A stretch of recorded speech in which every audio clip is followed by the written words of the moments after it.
All right. Good morning, everyone. Thanks for joining us. My name is Bradley Peterson here at Flaherty and Hood, and I act as the Executive Director for the Coalition of Greater Minnesota Cities. So welcome. We're going to do a little bit of a halftime legislative report here as the legislature is just back from their Easter Passover break. So we're going to talk a little bit about everything that, a little bit about what has happened and then what we're expecting here going forward. So as a reminder, we're going to have several presentations here from various staff members. Please use the chat function to ask a question, and from time to time, folks will pause and try to respond to them. All right, so here's the team. We are going with sort of a sports theme, given that we just had the Final Four here earlier this week. So you can see we've got all of our top-notch commentators ready to fill you in. So a little bit about what we're going to be talking about. We're going to talk about the state budget and give an update on the various proposals that the House, Senate, and Governor have put together. Talk a little bit about the American Rescue Plan funding, and then talk about some of the issues that we've been working on this session. Now, we're going to hit a lot of topics today, but it is by no means everything that we've discussed or that worked on at the legislature. So there may be some things that we don't touch on today, but it doesn't mean that we haven't been working on them necessarily. So we're going to talk about annexation and the environment, economic development, including childcare, housing and BDPI, transportation, LGA, and then we're going to take some time to talk about kind of our overall message here for the last 2 months of session. So a little bit about the legislative landscape. First off, the House and the Senate are still working remotely, which is, it's obviously, you know, very different, and we're all getting used to doing things differently, but it is a weird mix of very much trying to do business as usual, committee hearings, amendments, testimony, all of that, but also with very limited expectations in terms of what the legislature can actually accomplish. And it all, as you can imagine, does make working with legislators on issues, especially once you get to this point in session, a little bit difficult because it's harder to do those kind of 3 and 5 minute check-ins with folks. Early in the session, public safety issues dominated, mostly the discussion about how to pay for possible unrest that may result as the George Floyd killing trial continues here. But now the focus is switching to the budget. Now that we're past Easter and the forecasts have all come in, everyone is getting down to business on the budget. One of the dynamics that you have going on is that the GOP and some DFL members are still unhappy with the governor's exercise of emergency powers. And then the other thing that's kind of layered on top of this, and we'll talk a little bit more about this in a moment, is who and how will the American Rescue Plan money that's coming to the state get spent? So kind of a lot going on. Those are very much, like I said, the highlights there. So we're going to do a little bit of polling here. And so I think we've got Kelly ready to post a poll. First one is, do you feel adequately informed about the legislative issues that matter to your city this session? So we'll take some time here, everybody answer.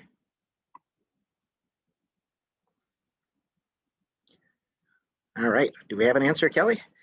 All right, 80% do feel pretty well informed and 20% still have some questions. If there are things that you are curious about or have questions about, please don't hesitate to be in touch with us here in the office. All right, what is your main source of information about legislative issues that impact greater Minnesota cities? And there's a couple of choices here.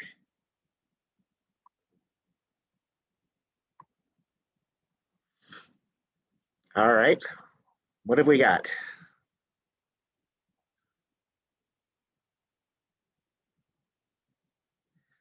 All right, looks like you're relying quite a bit on the CGMC updates. Good to hear. I think that is a good source. Apparently no one's friends, families, or coworkers are that well informed, so, all right. This session, the legislature has been, and this is in your opinion, is more accessible than usual, less accessible than usual, or about the same?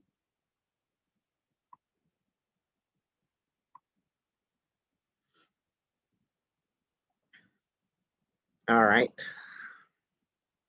All right, so about the same or less so, and 5% of you saying more so. So interesting. Good. I think we've got one or two more here. All right. Have you met with any of your legislators this session so far? So you've got yes via phone, email, or virtual meeting, yes in person, A and B, or no, not at all.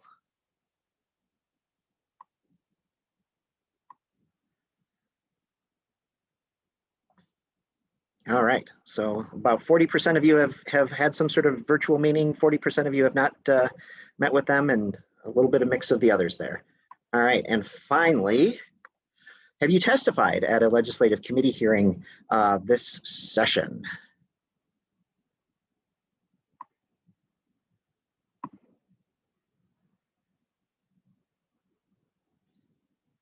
All right, what have we got?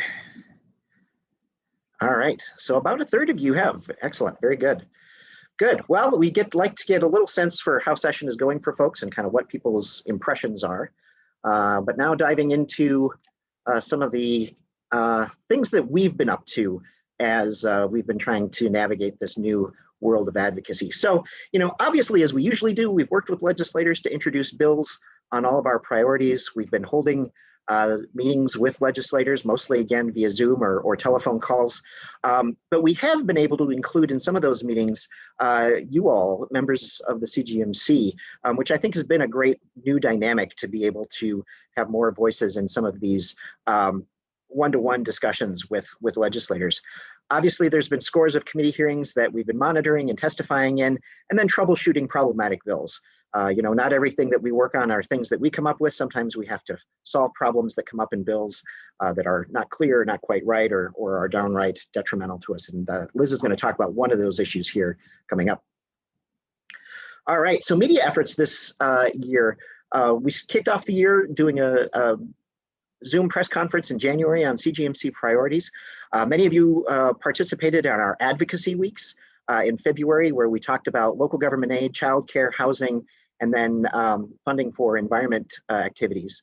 So for those of you who participated in all of those things, thanks for your work and your advocacy. We did guest columns on LGA, childcare, and housing, and each one of those was published in at least 15 papers or news outlets, which is pretty good. Lots of social media posts. February, we issued a press statement calling for the legislature to pass a bonding bill, including at least $100 million for Public Facilities Authority, water infrastructure grant loan programs.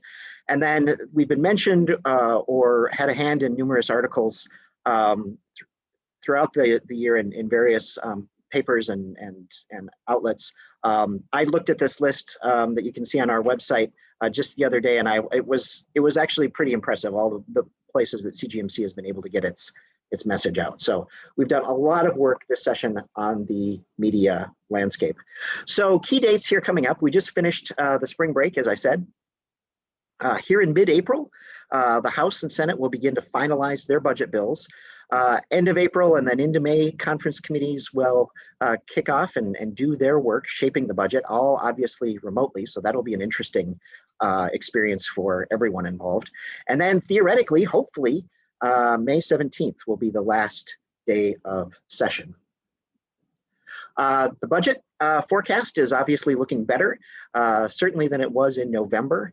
But very much so compared to, I think, what everyone's worst fears were about a year ago this time, when there was lots of discussion about what this could mean for the state's fiscal situation. You had, Kurt Doubt saying that we could have a $10 billion deficit by the end of the pandemic.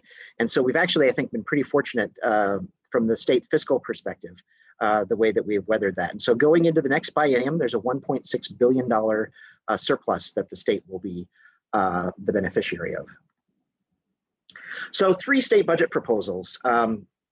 Interesting about them, not that different in the amount of money that they spend, but certainly different in the priorities that they take on and then where they kind of raise that revenue or how they get that money. And so you see very close in terms of what they're all actually spending, but with many key differences. So first off, you've got Governor Walz. His budget came out, first budget came out in January and then was since revised here in as a result of the February forecast. He's spending $52.3 billion, $670 million in tax increases, which is actually down from what had been previously proposed. This is primarily in adding a fifth tier to the state's income tax, $1 billion in tax relief of various sorts, including for workers who got unemployment insurance here in the last year, and those businesses that have had PPP loans forgiven. And then in change from his previous budget, there were some proposed tax increases on cigarettes and estates, and those are now being pulled back. And so that's kind of the framework for Governor Walz's budget. On the Senate side, they're spending $51.9 billion, $120 million for broadband. That's a new number actually as of yesterday. 40% of their total budget goes to education. They are doing 5% reductions in state agency budgets kind of across the board. But then they also do give the full PPP conformity tax relief to businesses and workers on the unemployment insurance side. And of course, as you would expect from the Senate Republicans, no tax increases are contemplated in their plan at all. And then on the House side, $52.5 billion. Lots of money for housing, lots of money for workforce and business development, the environment. They are looking at doing some capital investment, including $500 million in general obligation bonds and $500 million in appropriation bonds. So lots of money here sloshing around in various ways. So another dynamic to all of this that's impacting both the state and local governments is the American Rescue Plan, the COVID relief that was passed here in March by the federal government. And so for the state of Minnesota, that means about $8 billion total coming to the state in various buckets and in various forms. The state is getting $2.5 billion in what's known as the Fiscal Recovery Fund. This is sort of more general purpose money that the state can use, and we'll talk about some of those uses here on the next slide. $179 million for capital projects, but these are not infrastructure as we think of them, but more capital projects as it relates to COVID response. And so buildings that need to be retrofitted or changed to accommodate social distancing, layouts that need to be changed, HVAC systems, that kind of thing. It very much is COVID-focused dollars. $1.3 billion for schools, and then just over $1 billion for local governments. So uses of those fiscal response funds, both for the state and for local governments, these are in parallel with each other. First off, to respond to the public health emergency, very much like the CARES Act money from last summer. Deal with employee issues such as premium pay, frontline workers, that sort of thing. Replace revenue losses. So this is a big difference from what the CARES Act money allowed this summer, where you couldn't use the money to backfill lost revenue because of COVID. Here you will be able to do that. We're still awaiting some guidance from the federal government, so it's not clear exactly what falls in and outside the bounds on that. And then, as I mentioned, to make necessary investments in water, sewer, and broadband infrastructure. And we'll talk a little bit more about those dollars or that bucket of potential funds as well. Costs need to be incurred between kind of early this March and 2024. So again, in difference from the CARES Act money last summer, a much longer window in which to use the funds. You cannot, must not, will not use the money for tax reduction or deposit into pension funds. Congress was very clear that they do not want this money to be used simply to reduce taxes. They want it actually spent on COVID-related things. No Treasury guidance yet on administering these funds. As we learn more, we will obviously pass that all on to you. And all of this federal money that's coming through, especially on the state side, that $2.5 billion that I mentioned, really is, I think, going to complicate the budget discussion from two perspectives. One, there is going to be a tussle over, as I said, who spends it and how it will be spent. This is money that the governor, I think, thinks he has the authority to spend just himself. Obviously, there are folks in the legislature, both Republican and Democrat, who would like to have more of a role in spending that money. So for instance, a whole separate bucket of funds is for childcare. There's about $500 million in childcare money that Scott's going to talk about, that the state, that legislators are working into their plans as they craft the state budget. So a lot of interesting and complicated interactions here that they'll need to work out as they do the regular state budget. We have a question. Do you think this will increase the likelihood of a special session, all the federal funds? So the question was, will all the federal funds increase the likelihood of a special session? Well, I think things were probably shaping up pretty well for a special session as it was, because you've got just the mere act of trying to figure out a budget with divided government is been complicated here in the past years, as you know. You continue to have the issue of the governor's emergency powers that rub people the wrong way, that I think could be used as leverage in some of these discussions. And then you have all of this federal funds. And so I do think, unfortunately, and I'm hoping against hope here maybe, that we don't have a special session and that they are able to end in the middle of May, but I do think it is a fair likelihood, yes. Any other questions, Julie? Okay. All right, so now I am going to pass the baton over to my colleague Elizabeth Wafel here live from the basketball court to give the report on annexation and environment issues. So we'll pass it to Liz. Thank you, Bradley. I appreciate it, and it's good to see everyone. Here to talk to you about annexation and environment. Now, I don't know about the rest of you, but to me, dealing with annexation has really felt a little bit like Groundhog Day the last several years. Every year, the townships come forward with legislation, and it's been pretty much the same thing over the last 4 to 5 years. Every year, we work hard and stop that legislation. And this year, it was looking like the same thing. In fact, we heard at the very beginning of the session from the House Chair of the Local Government Committee that the townships wanted to reintroduce their legislation that would make it very difficult to do many types of annexation. And she had been asked to be the author.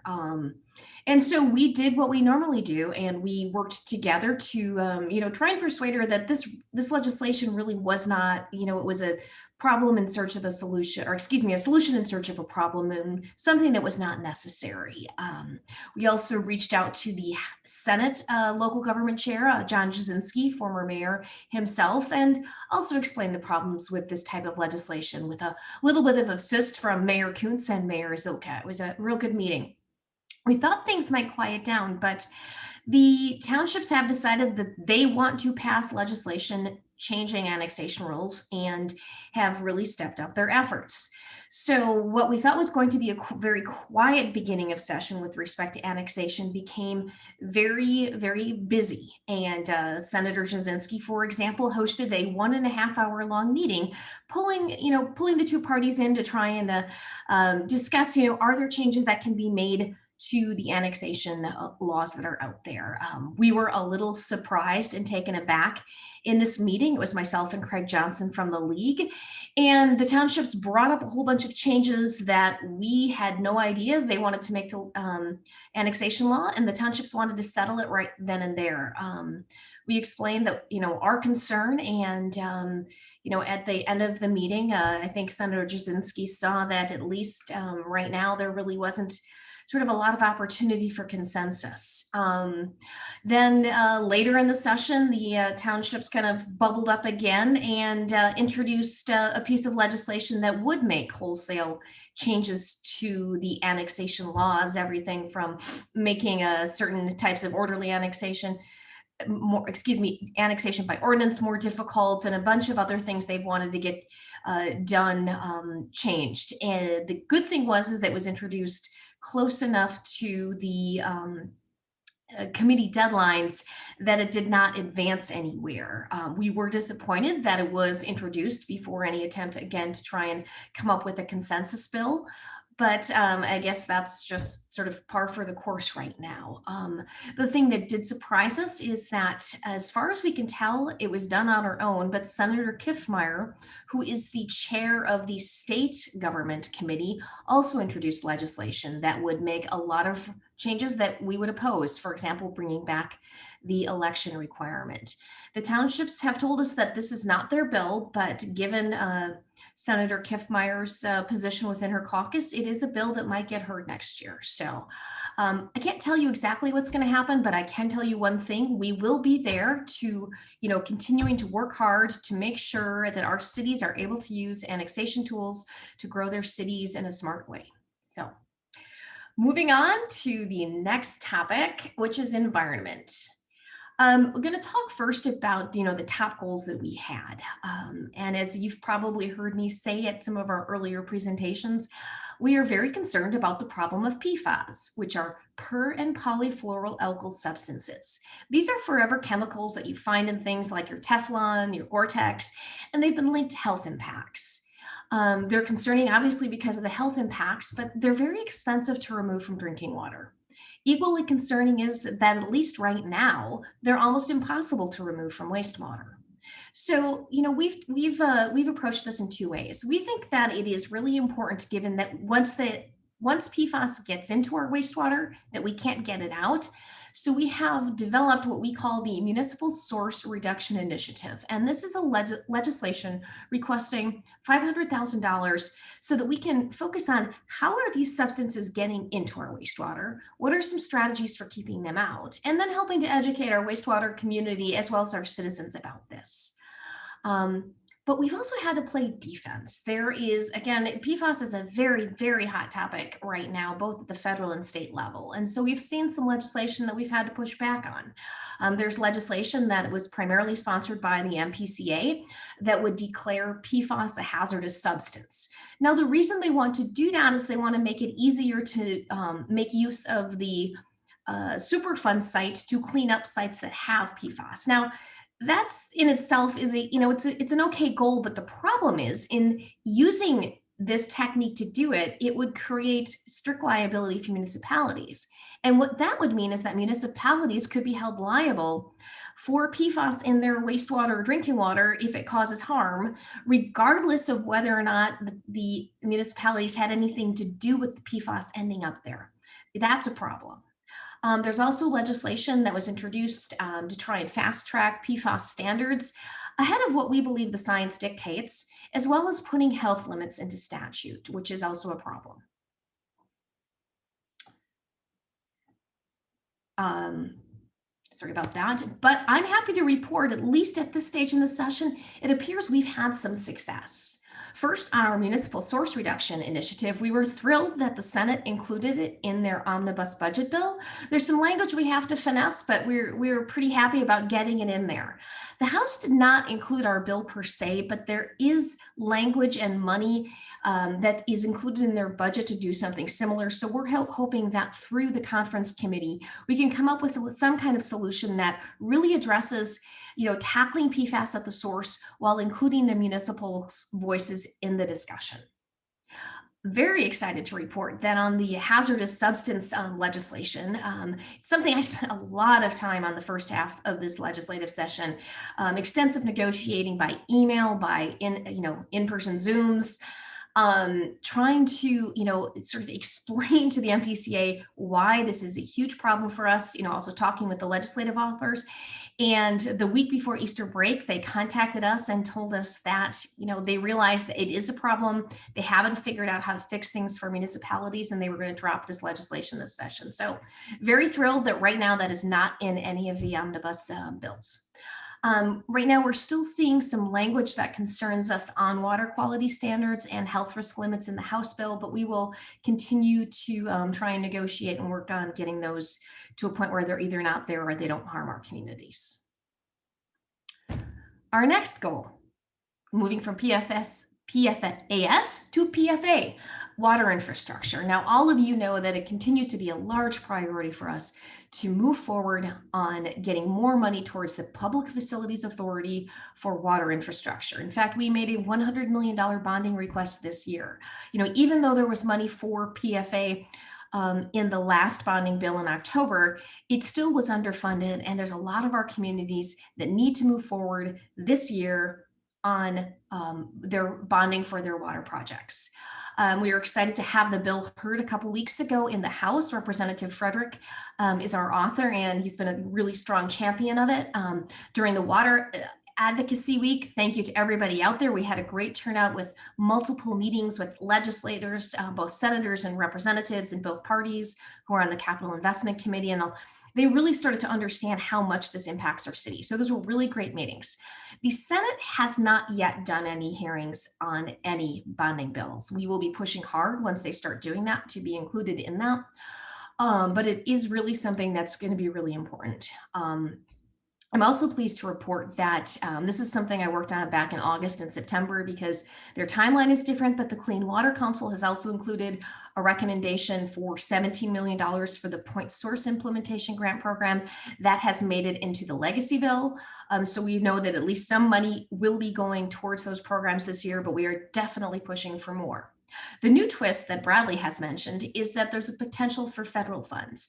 And, there is several buckets that are coming in as part of that American Recovery Plan. One of them specifically states in the federal language that it can be used for water and sewer. So we have reached out to the governor. We've met with his staff. We've also sent a letter to the governor and his head agency saying that, some of this money needs to be dedicated to the PFA. We are also in the process of reaching out to legislative leaders because I think, as Bradley mentioned, it's still not clear who's going to decide who and how that money is being spent, but we want to try and make sure that some of that is being spent on our water infrastructure.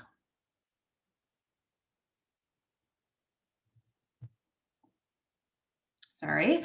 And then just our other top priority, we continue to make sure that there is, something being done about the chloride problem. A lot of you out there know that you either have or may have in the future limitations on chloride placed in your wastewater permits. So we think it's really important to be putting money towards source control. Again, this is something I worked on back in August, but helped make sure that there was a recommendation in the Clean Water Fund for chloride reduction. We were pleased to see that, about a little more than 500,000 was included in the legacy bill for this purpose. This was something that, we had introduced as a bill last year, but this year decided to pursue a different strategy. We're happy to see it in there.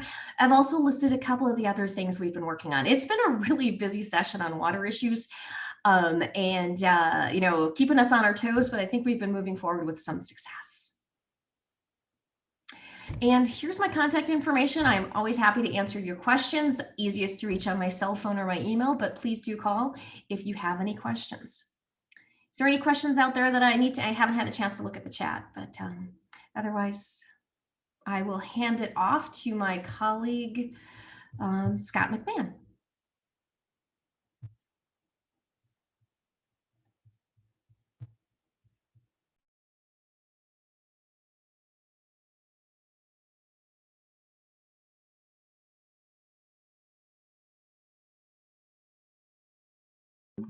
There we go. There, I'm unmuted now. Sorry about that.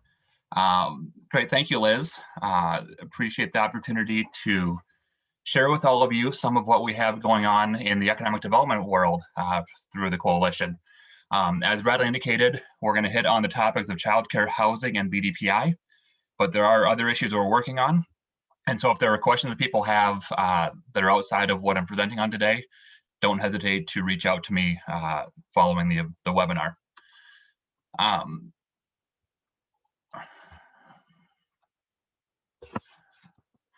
So first up, looking at childcare, what we've asked for at this point is $20 million for the Greater Minnesota Facilities Grant Program. We're looking for $10 million in the general fund, which would be available for childcare providers to build out new capacity to try and address our 40,000 childcare slot deficit that we have.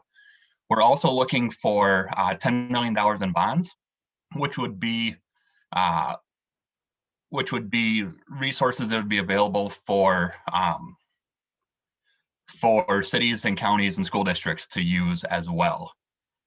We have $10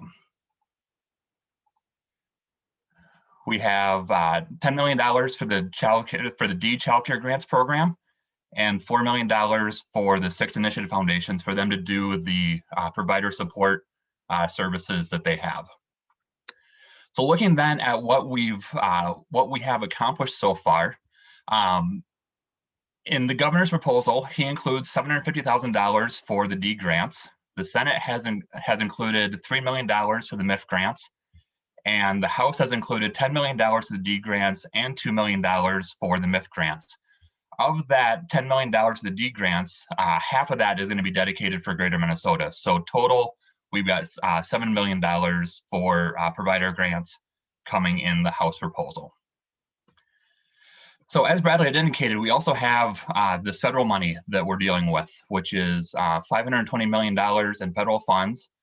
The Senate has a fairly robust proposal that they're putting forward on this money that just came out this week. They have $252 million in provider grants, which would basically just be monthly grants going out to providers over the next year and a half. $103 million in subsidies for families to access childcare through the Child Care Assistance Program and scholarships. $50 million for facility improvements and reopening closed providers, 100% of which would go to Greater Minnesota, and $20 million for provider startup grants, 12 million of which would be dedicated to Greater Minnesota. Now, I do ask that you not do math on how these numbers look, because as we often deal at the legislature, numbers don't always add up. In the Senate position right now, there are some other investments that they're making. They also aren't spending the full 520 right now because they want to kind of see where things go. In the House, they are dedicating the vast majority of the money for the provider grants. Again, this would be grants that would go direct to the providers over the next couple of years. 75% of those funds must be directed to childcare workers. And then they also include $250 million for the Child Care Assistance Program, which with this investment, they'd be able to increase their rate, which is currently set at 25% of the semi-annual market survey that they do of all providers to kind of see what the childcare rates are in a community. And they would move that up to 50%. So to put this in context, right now, if the market rate in an area is $400, then the CCAP reimbursement rate for families is $100, and the House proposal is to move that up to 50%. So they would get $200 per week in that situation. So what's yet to come? We still don't know the governor's proposal on the $520 million in federal child care funds. We also know that there is some consideration to tap into the $2.6 billion that Bradley indicated the state has for additional child care funding. We also know that there's conversation right now in DC looking at the federal infrastructure funding program, which there's talk about including some money in that for child care infrastructure. And then we also have a bonding bill that may or may not come out in May or may not come out in June. But there's an opportunity to include funding for the Greater Minnesota Child Care Facilities Program in the bonding bill. So next up is housing. So what we've asked for is $6 million in the Workforce Housing Program. This is the Greater Minnesota Workforce Housing Program that is funding for workforce-specific single-family and multifamily housing that is not income contingent. The base appropriation right now is $4 million. We're asking for a $2 million increase on that. We're also asking for the creation of a new program, $5 million for a new fix-up grant program, which would allow communities to fix up vacant, dilapidated housing to try and get those back into circulation. And then $2.5 million for new housing development public infrastructure program. Think of this as BDPI for housing, where cities could access funds to build out the public infrastructure needed to create new housing opportunities. And by doing that, we could take the cost of that infrastructure off of the cost of the development, hopefully then bringing things in line with what the market supports for prices. So where we are right now, in the governor's bill, he includes $6 million for the workforce housing program, which we're glad to see. The Senate, where we hope to see more movement, unfortunately had a zero increase in their target, so they didn't have any new investment coming in under their housing programs, and so our ability to advance new programs was pretty limited over on the Senate side. On the House, they have $30 million increase in their target, so there is new funding for existing statewide programs, which is good. A lot of that funding will, if it were to be approved, would end up in Greater Minnesota. but it's not dedicated to the programs that we're advocating directly for. And the new programs that are being created are programs that were sponsored by members of the Urban DFL caucus. So what's yet to come? Well, the bonding bill is still out there, and we'll kind of see where things come in on that. We have had our proposal heard on the housing public infrastructure proposal in the House, so we'll see if we can get that included if there is a bonding bill this year. And then the last thing we have is BDPI, the Business Development Public Infrastructure. And again, what we've asked for is $20 million in new general obligation bond funding. We did get funding for this program in the bonding bill from this fall, but we know that the level of funding that is there is not sufficient to cover us through the biennium. And so new funding will allow us to have full funding over the course of the biennium. We also asked for $3.5 million of the base appropriation to continue. And we had some policy language that we worked with DEED to develop this year that we think will make the program work better. One thing that would happen would be there would be a 10-year sunset on the development restrictions. So once the BDPI site is established, if after 10 years that site isn't fully built out with the things that are allowed under BDPI, the city could put other permissible but not identified in statute development in that site. The other one is to allow a 15% of the development site to be used for development that's not defined as allowable in statute. So we're seeing an increase in cities coming forward asking for exemptions from DEED to do development in a BDPI location for things that aren't called out in statute. So an example would be if you have a heavy industrial site and a lot of trucks coming in and out, it may make sense for a fueling station to be there, but a fueling station is not permitted under state statute. And so this would allow a set aside of up to 15% of the site to be used for things like that. So right now, the governor has continued the base appropriation, which we're glad to see. The Senate, again, continues that base appropriation, and they also included that policy language I just explained.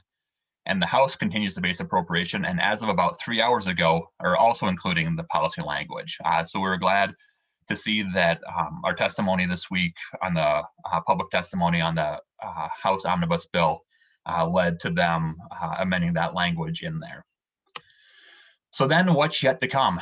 We still have the bonding bill that may or may not happen in May or may not happen in June.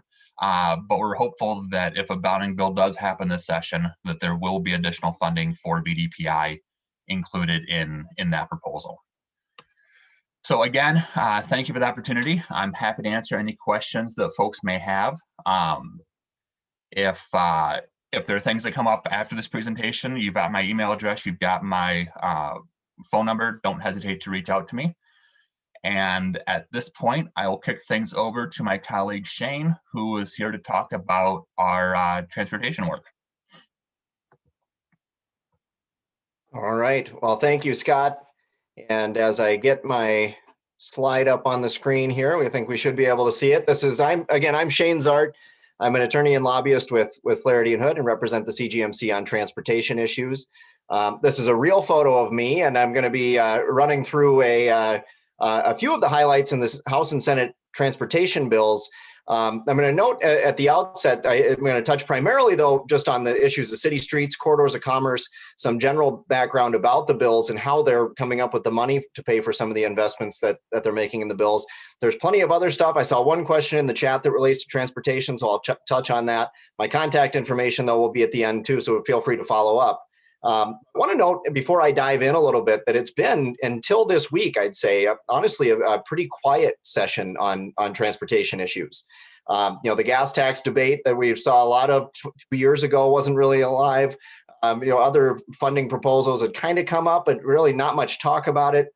And a couple things changed that. And one was that February forecast with showing the state having a surplus, kind of freed up some other money in other categories, but also I think freed up members to advance that discussion. A lot of federal money, it seems to have changed the complexion coming into our state, again, making some investments possible. So we'll see some of that worked into some of these proposals. But the two bills, and then we'll dive right in with a quick comparison of some of the major bullet points of the House and Senate bills. do make a lot of investments in both the House and the Senate, but where they're getting the money to make those investments is the major difference. The House did reignite that gas tax conversation, not in terms of proposing something like 2 years ago, where they proposed a 20-cent. The governor and the House DFL proposed a 20-cent gas tax increase that would have phased in pretty quickly over just a few years. This is a much more modest proposal, but would index the state's gas tax to a highway construction inflation index, which would be projected to increase the gas tax by about 5 cents over the next 4 years and continue to inflate it with inflation thereafter. That's kind of the proposal that's grabbed some headlines. I think you'll see the similar opposition to that in the Senate that you've seen to previous gas tax proposals. And there are some other fee and tax increases that are noted here. Just for the sake of time, I'm going to skip over most of those. Wanted to put them on the slide so they're available to folks during this presentation and after. Some of them are interesting, but the one that I'll point out is the bottom bullet there. This is not necessarily a new dedication, but the bill would redistribute some of the transportation dedicated revenues that currently derive from the sales tax on auto parts and are put into transportation uses.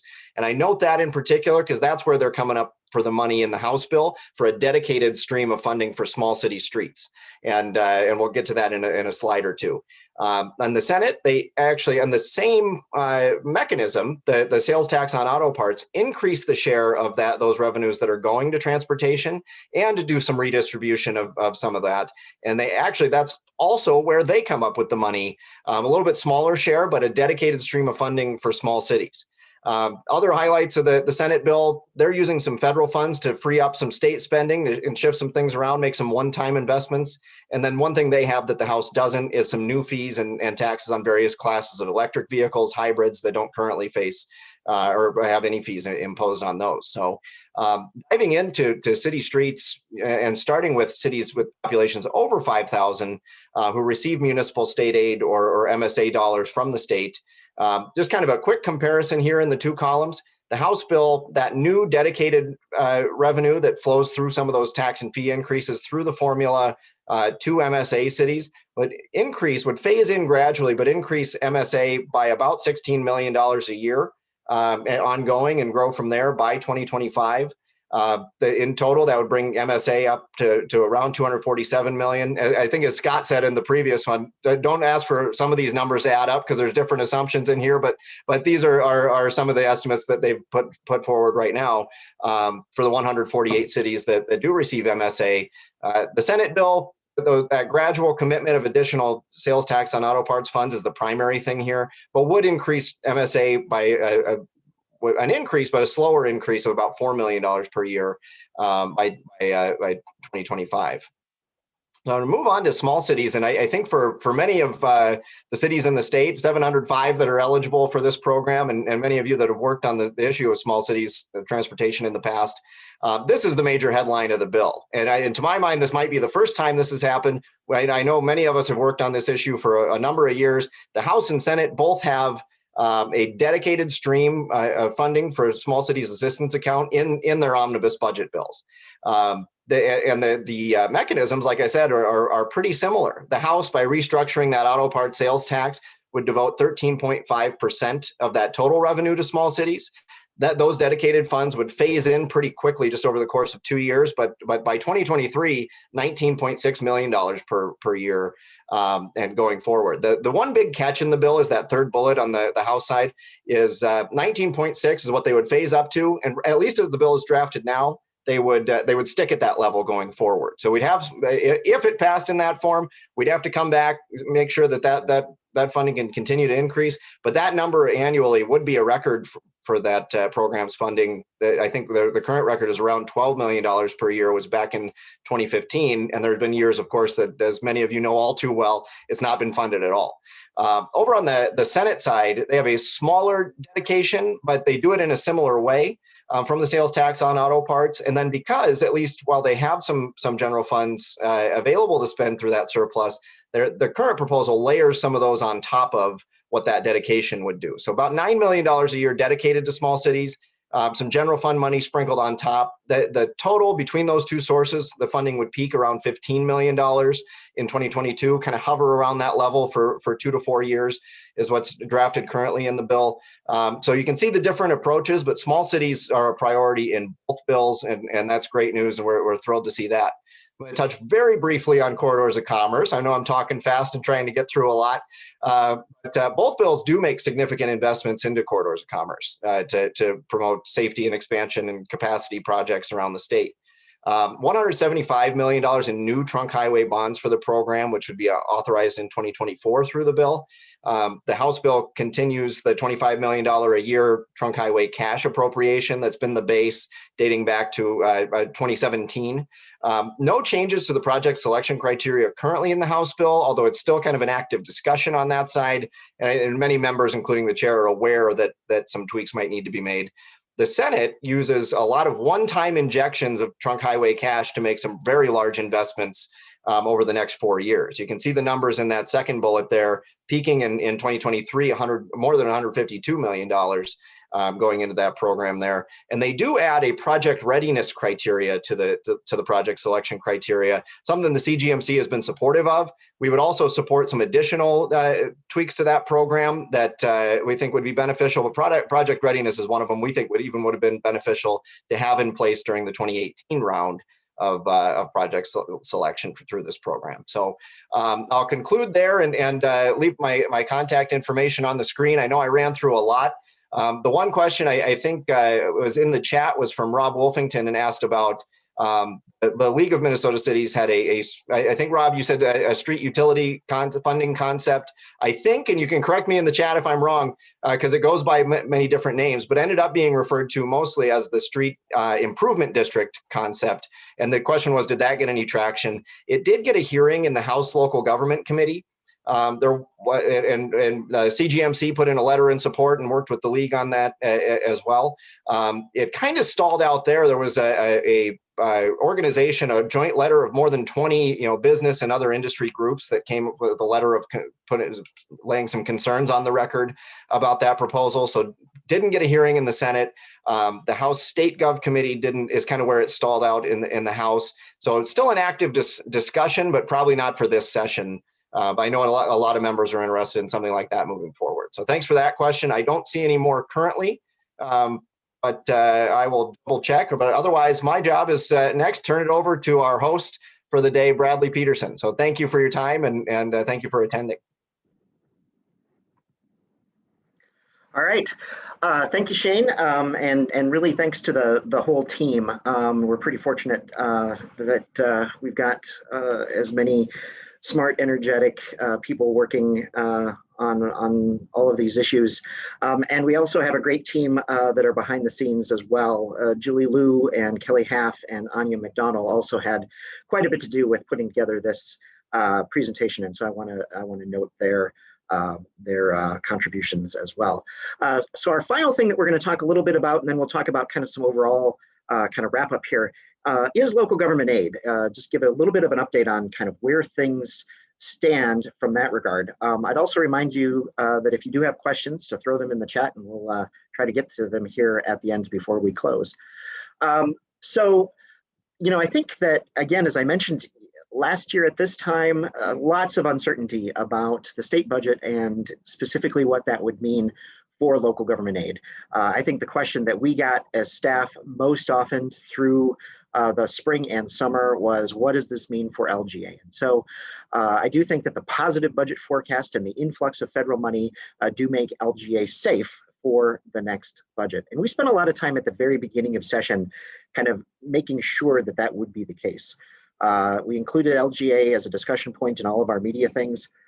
We had a whole week focused on the importance of LGA, both in terms of being critical to cities' response to the pandemic, but then also the foundation that we'll need to make the economic recovery real and ongoing. And so talked about LGA in those terms, and I think we are in good shape there. But certainly at the beginning of session, we were not taking anything for granted until we got a better sense of what the budget forecast looked like.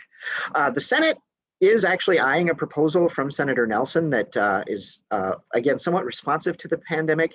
What it would do is that it would prevent reductions to individual cities in 2022. Just due to operation of the formula, there are about 96 cities that would lose LGA, would go backwards, and that money gets redistributed to the other cities that receive LGA. And so in response to the pandemic, Senator Nelson put forward this bill to hold those cities harmless, but then it also adds $5.4 million to the LGA appropriation to ensure that there is no negative impact on other cities that were expecting a slight increase because of all that shifting around within the formula. We worked with the League and Metro Cities organization to put a letter together on that proposal. This was a hearing in the Senate just 2 days ago. And so you may see that discussion going forward. But again, it doesn't change anything about the formula. It just holds those cities that we're going to lose in 2022 some amount of aid harmless to kind of get folks through the pandemic and set up the recovery, and then also potentially set up a continued discussion of the LGA formula. There's no anticipated changes in the House tax bill, except that they are adding temporary aid for 3 cities in lieu of allowing a local option sales tax. There are a couple of smaller cities that were going in for local option sales taxes. The legislature had some question about whether or not they'd be able to sort of sustain that funding and do those projects. And so the legislature is just giving them additional aid to do those projects, and then that aid clicks off after so many years. So that's going to be a discussion in the House bill. We do anticipate, and as we talk to tax chairs and other key legislators, this continues to come up, that there will be a discussion of reviewing the LGA formula in the interim between now and the next session, with the goal of making changes during the 2022 session. And so obviously, as those discussions are happening, CGMC is going to be a significant part of that. We'll be at the table making sure that our cities get treated fairly and that we have a rational formula that makes sense for folks. Julie, do we have a question? Yeah, we have a couple questions. First of all, you just kind of answered this, that is LGA reform going to get wound into the budget bill? So not for this year, but we're looking at 2022 is when an LGA reform piece could happen. And you also kind of touched on this, but so what is the rationale for giving temporary LGA earmarks to those 3 cities, as all of us could have been requesting a local option sales tax so we can get LGA bumps in the future? Yeah, that's a good question. And you know, as many of you who have been looking at local option sales taxes know, they are getting a lot more scrutiny than they did perhaps even in 2 and 3 years ago. And there were some cities, including some very, very small cities, that maybe only had one retailer that you know, they were really relying on to draw these taxes from. And so the concern was that if cities made commitments based on collections from that retailer and something would happen, that they would lose, you know, the majority of their sales tax base. And I guess rather than say no, the legislature felt like they could step in and make these investments. You know, I think over the next 5 or 6 years, it adds up to, you know, in the single digits of millions of dollars. But it is a good point that, you know, why wouldn't cities just come forward then and get an aid bump? You know, the legislature did, at least in the House bill, they do include most of the sales tax proposals. Some have been modified slightly. For instance, they're not allowing any transportation projects to be funded through that mechanism, which I think is wrong, but that's a whole other discussion. So most of those folks who did come forward with sales taxes are, at least in the House bill so far, getting the authorization, and we don't have any reason to expect that the Senate wouldn't go along with that, although we'll find out when they put out their tax bill here in the next week or two. What is driving the interest in revising the LGA formula? Sure. Well, I think there's a couple of things that are driving the interest in the LGA formula. I think one of the things is that it is something that we do about every 10 years once we have new census information. And so the last time that we redid the formula significantly was in 2013. And so, you know, if we do something in the 2022 session, then it'll be 23 that takes effect, and that's your 10 years. So that's one factor. You know, I think that there's a sense that, you know, there are some parts of the formula that just need to be updated. You know, I myself have strong feelings about some of the need factors for some of the size cities, that they don't work very well, or as well as we thought they would when we put them in 2013. And so, as legislators, look at formulas and things, this is one that they've identified as potentially needing some change. And I think it also changes when you get new tax chairs. So for instance, in the Senate, we have a new tax chair. And she is very interested in taking a look at the LGA formula. Likewise, in the House, there's a new chair of the local property and sales tax division, who also has an interest, I think, of taking a look at things. And so it's part of it is personality driven, part of it is just timing, and part of it, I think, is just real need to look at a few things more closely. Whether or not that will result in big changes to the LGA formula or modest changes, I think we'll have to see as the discussion goes forward. This is a question, but it's not LGA related. Okay, I'll take another non-LGA related question if I can here. We have a question. Which legislative body has been the most supportive of our legislative issues? Well, I think it's interesting because I think different groups support different things. Both bodies have been very supportive on the child care front, and have really worked to be inclusive of our proposals and understanding that Greater Minnesota has particular needs. As Shane indicated, both bodies are dealing with things on transportation that are our priorities. I would say when it comes to some of our environment needs, especially on the policy things like PFAS, the Senate has certainly been more supportive in that regard. So it really, it kind of depends on the issue. I think that this year we have been, I think, pretty fortunate that many of our issues have gotten pretty favorable attention in both bodies. Childcare, transportation, some of the housing things. And so, I think that for the most part, we've worked pretty well together. One of the challenges in the Senate is because, as they decide how much money they're going to spend on things, what we mean when we say that they set targets, in many issue areas, they're setting either a 0 or negative target in terms of increases. And so at least in this initial round of discussion, they don't often have money to kind of play around with things, although this federal money is adding into that. So that sometimes is a challenge as well. And certainly the House has other things that they are also focused on in addition to the things that we're looking for in terms of strong emphasis on equity and issues of race, especially as they relate to Minneapolis and St. Paul. So it's different, but I think that both bodies in their ways have been pretty supportive of varying things of ours. How is the Thomasoni-Bach subcaucus affecting things? I think I don't know that it really is affecting things too greatly, the Thomasoni-Bach subcaucus.